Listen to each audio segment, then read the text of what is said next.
Willie D Live.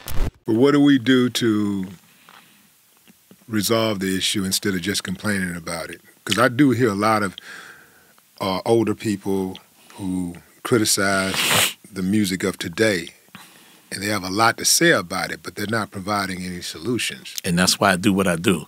I love the young people. I push them forward. I ain't mad at them for getting the bag. But what I do, because anything your mind hears, it always remembers.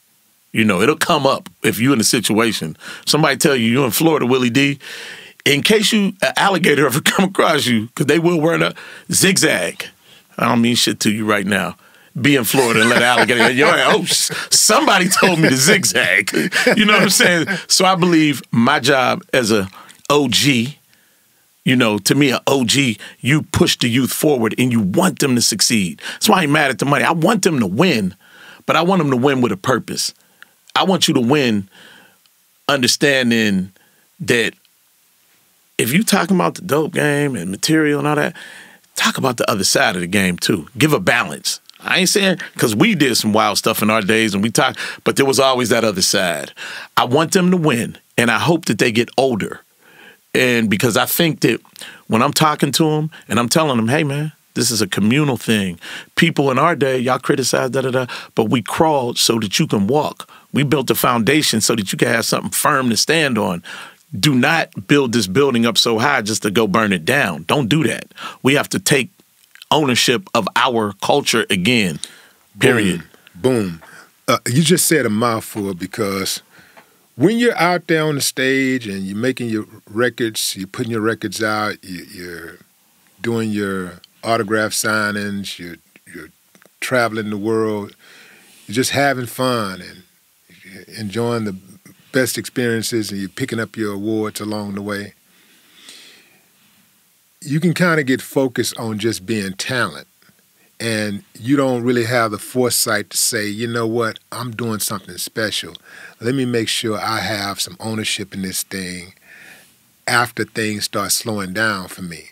Because the time to seize control is when you are at the top of your game, not when you're falling off, because you have the most power when you're at the top of your game. Right now, any artist that is in the top of the charts right now, if they're on the top of the charts, they can pick up the phone and call anybody. Everybody want to take their call because they're winning.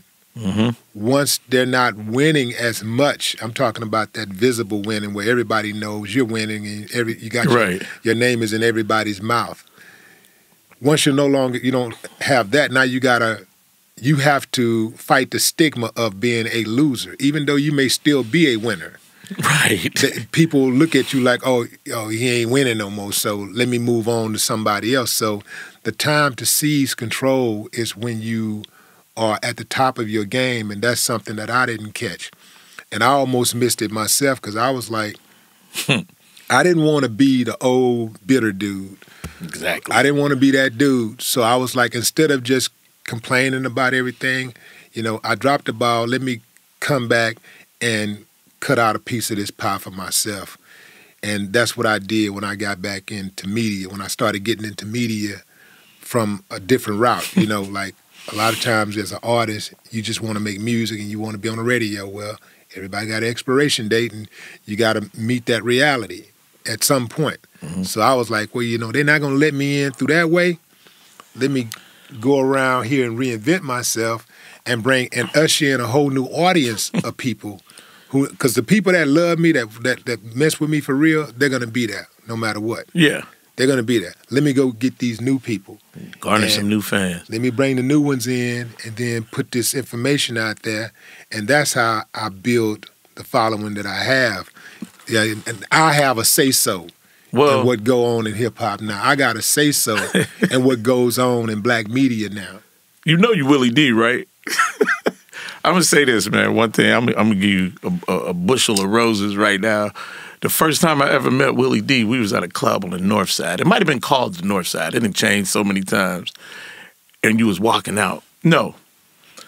Yeah, that's the first time we actually had a conversation. Mm-hmm. Now, we met when you was reaching in your pocket at the Rhinestone telling somebody their mama's hair was so short that she roll it with rice. Ah. See, people don't know the rhyme battles that used to go on down here. And I'm going to tell you this. There's a guy that's super famous. His name is Romany Malco. He was in 40-Year-Old Virgin, the black dude. He was in all them, what's the Steve Harvey movies? The quirky little black dude. He was dating Megan Good. What is it? Think Like a Man. He's in them movies. Anyway, Rom from New York. That boy went to high school in Baytown, and he was in a group called the College Boys.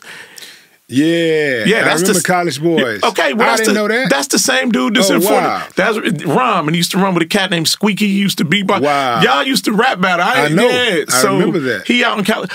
There was a big... Sorry about that, Ron. Yeah, there was a ahead. big battle scene in Houston every Sunday at the Rhinestone. And, you know, it was the Willie D's, the Romeo Poets, the Royal Flushes, and I give them all Rick Royal, rest in peace. Like, these are some of the greatest rappers, but the media wasn't in Houston at this point.